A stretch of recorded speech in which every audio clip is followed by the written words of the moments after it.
ვინაიდან დაცვის მხარეს რაიმე დოკუმენტი უშუალოდ ხსენებულ პირებთან დაკავშირებით არ გააჩნდა,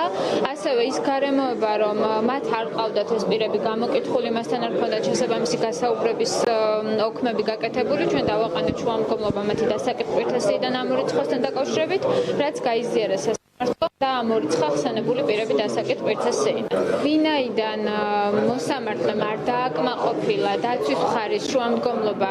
დასაკეთ პროცესიაში მითითებული პირების დაკითხვასთან დაკავშირებით, მხოლოდ აღნიშნული შემდეგ დააყენა დაცვის მხარემ მოსამართლის აცილების შუამდგომლობა, თუმცა ვინაიდან სისხლისამართლის საპროცესო კოდექსის 59 მუხლით გათვალისწინებული საფუძვლების სახეზე არ ჰქონდა, მოსამართლემ არ დააკმაყოფილა მისი შუამდგომლობა. რაც შეეხება შეწყვეტის შუამდგომლობას, დაცვის მხარე ასევე ითხოვდა მოცემულ საქმეზე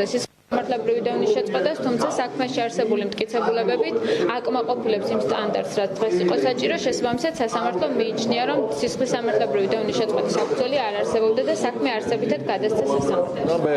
დავდივარ ამ სასამართლოებზე მარტივი მიზეზის გამო, რომ კიდევ ერთხელ ჩამოხსნათ ნიღაბი ამ უსამართლობას და ამ კლანურ მმართველობას და კლანურ სასამართლოს, რომელიც საქართველოშია შექმნილი. მარტივი ლოგიკაა, რომ გარკვეული პირები ამ ქვეყანაში სარგებლობენ პრივილეგიებით და მარტივ კითხვაზე რატო არ იბარებენ იმ ხალხს, ვისაც აქვს პრეტენზია ჩემსა და ბადრის მიმართ სასამართლო დარბაზში, რომ გავარკვიოთ,